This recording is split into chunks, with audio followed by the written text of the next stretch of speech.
চারটি জিকির করলে আল্লাহ কখনো আপনাকে একা ছাড়বেন না। আমরা কিন্তু সব সময় চাই যে আল্লাহ আমাদের সাথে থাকুন এবং সকল বিপদ আপদ থেকে আল্লাহ আমাকে হেফাজত করুন। সুতরাং চারটি জিকির আপনি নিয়মিত করবেন। নাম্বার 1, 1 নাম্বার হচ্ছে হাসবুনাল্লাহু ওয়া নি'মাল ওয়াকিল। আমার রব আমার জন্য যথেষ্ট, আমার আল্লাহ আমার জন্য যথেষ্ট। ইব্রাহিম আলাইহিস সালামের এই দোয়ার বদৌলতে আল্লাহ পাক রব্বুল আলামিন সরাসরি আগুনকে অর্ডার করেছিলেন, কুলনা ইয়া নারু কুনি বারদাও ওয়া সালামান আলা ইব্রাহিম, হে আগুন আমার ইব্রাহিমের জন্য তুমি শীতলময় ঠান্ডা হয়ে যাও। 40 দিন পর্যন্ত নমরুদ আগুনে নিক্ষেপ করেছিল ইব্রাহিম আলাইহিস সালামের, তাকে পোড়াবে তো দূরের কথা, একটা পশম পর্যন্ত আগুন জ্বালাতে পারে নাই। সুতরাং বোঝা যাচ্ছে বিপদে পড়লে, কঠিন বিপদে পড়লে যদি আপনি এই দোয়াটা পড়তে পারেন, হাসবুনাল্লাহু ওয়া নি'মাল ওয়াকিল, তাহলে আল্লাহ তাআলা বিপদ থেকে আপনাকে হেফাজত করবেন।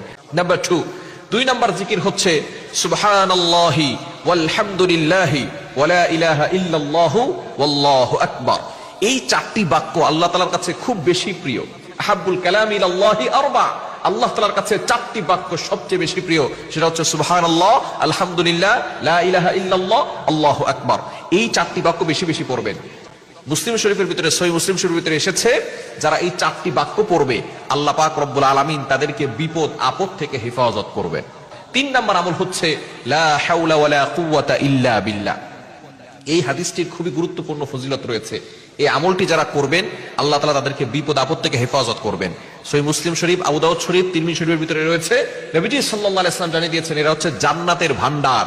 যারা এই দোয়া পড়বে বিপদ থেকে আল্লাহ হেফাজত করবেন এবং আল্লাহ পাক রব্বুল আলামিন তাকে অভাব থেকে হেফাজত করবেন এবং আল্লাহ তাআলা তার দোয়াগুলো কবুল করবেন।